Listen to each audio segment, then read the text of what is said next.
Advanced Stories for Reproduction, 2, by L.A. Hill. Copyright Oxford University Press, Tokyo, 1977. Number 1.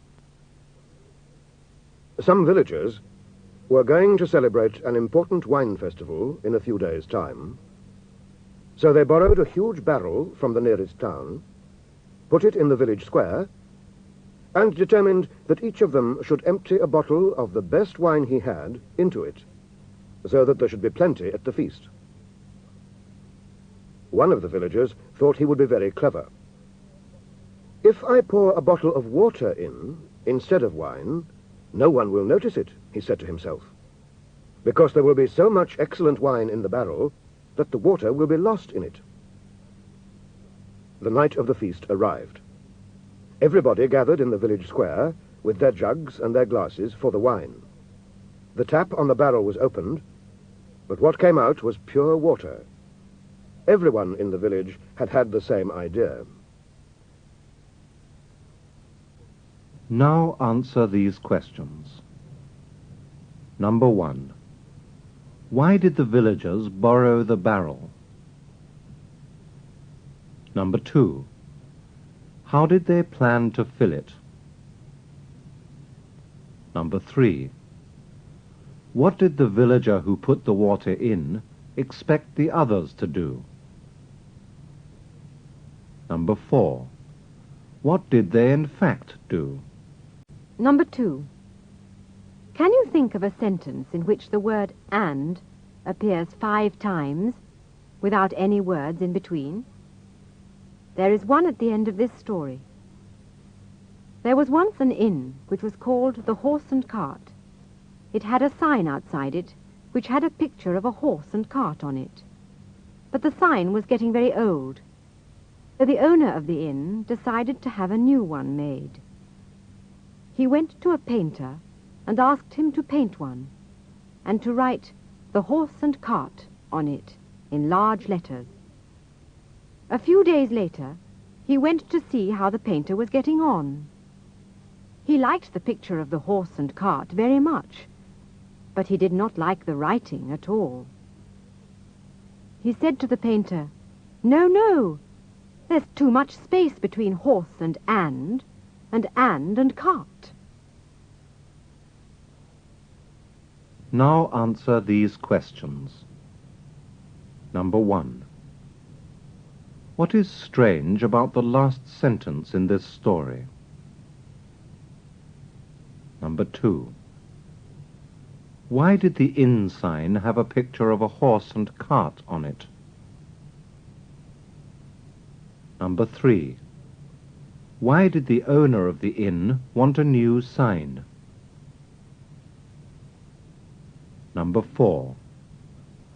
What didn't he like about the writing on the new sign? Number 3. A young man was called up for army service and had to go to be medically examined. The doctor was sitting at a desk when he went in. He said to the man, "Take your coat and shirt off, loosen your belt, and sit on that chair." The young man did so. The doctor looked at him for a moment without getting up from his chair, and then said, "All right, put your clothes on again." "But you haven't examined me at all," the young man said in a troubled voice. "It isn't necessary," the doctor said gently. "When I told you to take your coat and shirt off, you heard me all right, so you aren't deaf. You saw the chair I pointed to, so your eyesight's good enough for the army. You managed to take your clothes off and to sit on the chair, so your body must be healthy. And you understood what I told you to do, and did it without a mistake. So you must possess enough intelligence for the army."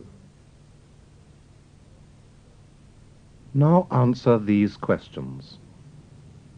Number 1. What was the young man being medically examined for? Number 2. What worried him? Number 3. How did the doctor know that the young man was not deaf? Number 4. How did he know that he could see all right? Number 5. How did he know that his body was all right too? Number 6. How did he know that he was intelligent enough for the army? Number 4. A man had to go to court, and he asked his lawyer which judge would be hearing his case. His lawyer told him, and then said, "Do you know him?" The man answered, "No, but I wanted to know his name so that I could send him a dozen bottles of good wine." The lawyer was terribly shocked. "You can't do that," he said.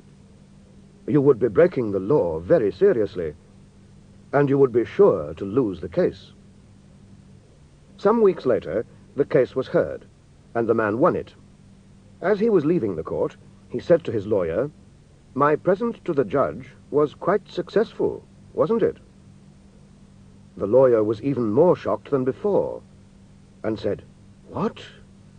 Did you really send him that wine, after what I told you?" "Yes, certainly," answered the man.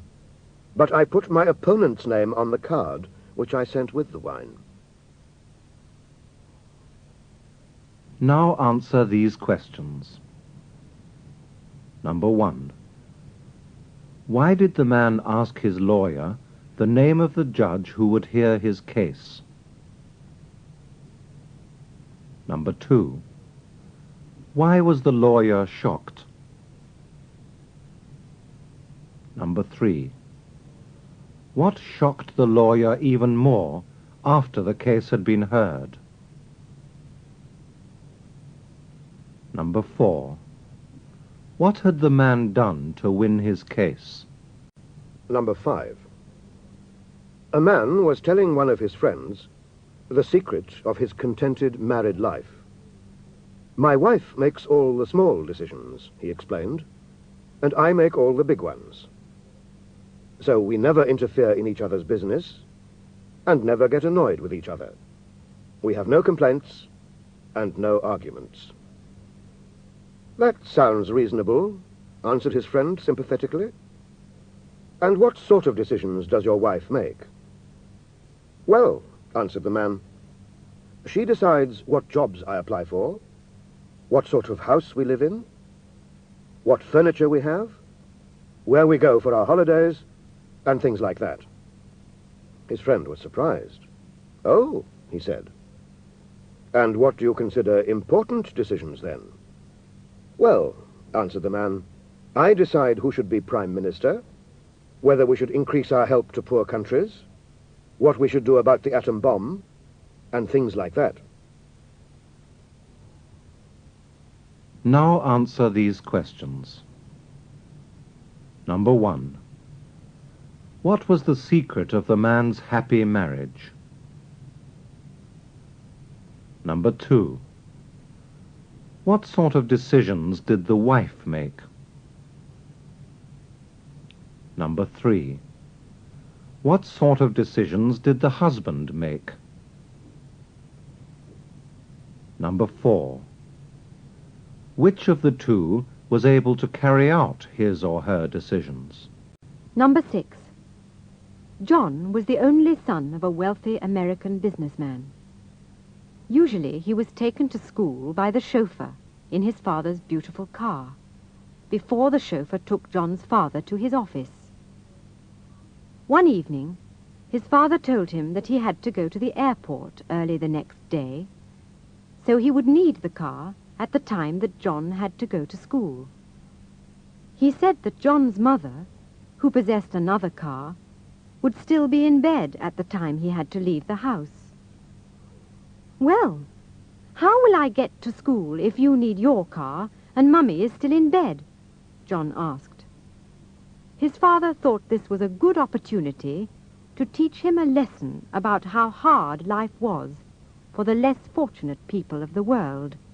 So he answered, "You'll go in the same way as every other child in the world goes, in a taxi." Now answer these questions. Number 1. Why was John able to go to school in a beautiful car driven by a chauffeur? Number 2.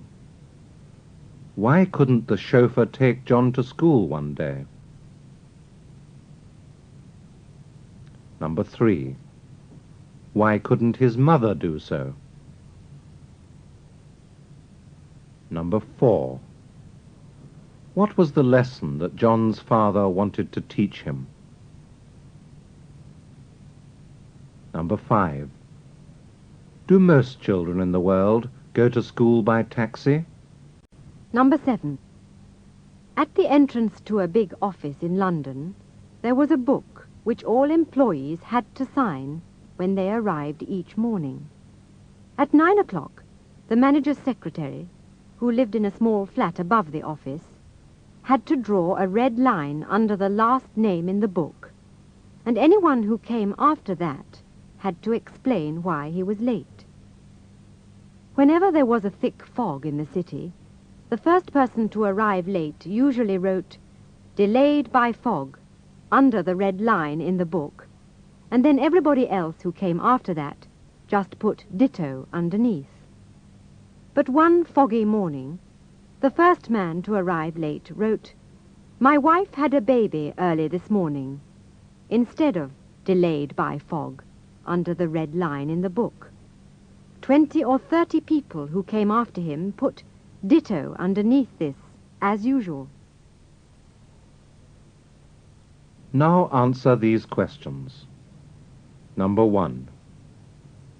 Why did the employees have to sign the book? Number 2. What was a common reason for being late? Number 3. What was the first man's reason on the day this story deals with? Number 4. What meaning did the rest of the employees really intend when they wrote ditto that morning? Number 5. What did their ditto seem to mean? Number 8. A policeman returned to his police station one evening and reported to the sergeant that he had found an old car with no number plates. "Where was it?" asked the sergeant. "In Ecclesiastes Street, beyond the bridge," answered the policeman. The sergeant opened the report book and began to write. When he reached the name of the street, he began to spell aloud, E-C-L. He looked at this for a few seconds, then crossed it out and wrote E-C-K. Then he became annoyed, decided that he was already too busy with other jobs, and said to the policeman, "Write the report yourself." The policeman had a try too, but after a minute he put his helmet on and began to go out slowly. "Where are you going?" the sergeant asked. "Back to Ecclesiastes Street," answered the policeman. "I'm going to push the car round the corner into Green Street." Now answer these questions. Number 1. What report did the sergeant want to write in the book? Number 2. Why did he become annoyed? Number 3. Why did the policeman give up too? Number 4. Why did he want to push the car into Green Street? Number 9. The leader of a band was finding it extremely difficult to prepare for an important performance, because the members of the band were never all present at any one of the rehearsals. Then the last rehearsal before the show came, and again some of the members were not there. At the end of the rehearsal, the leader said to all the members of the band who were present, "I have been making a note of those who have been absent from our various rehearsals. Here it is. He took a piece of paper out of his pocket and looked at it. "I see that the only man who has been hard-working and faithful enough to be present every time is the drummer." The drummer went very red, stood up, and answered, "Well, I thought it was the only right thing to do, as I won't be able to come to the show tomorrow." Now answer these questions. Number 1. What made it difficult for the leader of the band to do his work properly? Number 2. How did he know who had been at previous rehearsals? Number 3. Who had never missed a rehearsal? Number 4. Why had he been so hard-working and faithful? Number 10. A man was tired of living in his old house in the country and wanted to sell it and buy a better one. He attempted to sell it for a long time, but was not successful. So, at last, he decided to solve the problem by using an estate agent. The agent promptly advertised the house, and a few days later, the owner saw a very attractive photograph of it, with a wonderful description of its gardens, in an expensive magazine. After the house owner had read the advertisement through, he hastened to telephone the estate agent and said to him, "I'm sorry, Mr. Jones, but I've decided not to sell my house after all. After reading your advertisement in that magazine, I can see that it's just the kind of house I've wanted to live in all my life." Now answer these questions. Number 1. Why did the man want to sell his house? Number 2. Why did he finally have to go to an estate agent? Number 3. What did the estate agent do about selling the house? Number 4. How did he lose a sale by being too good at his job?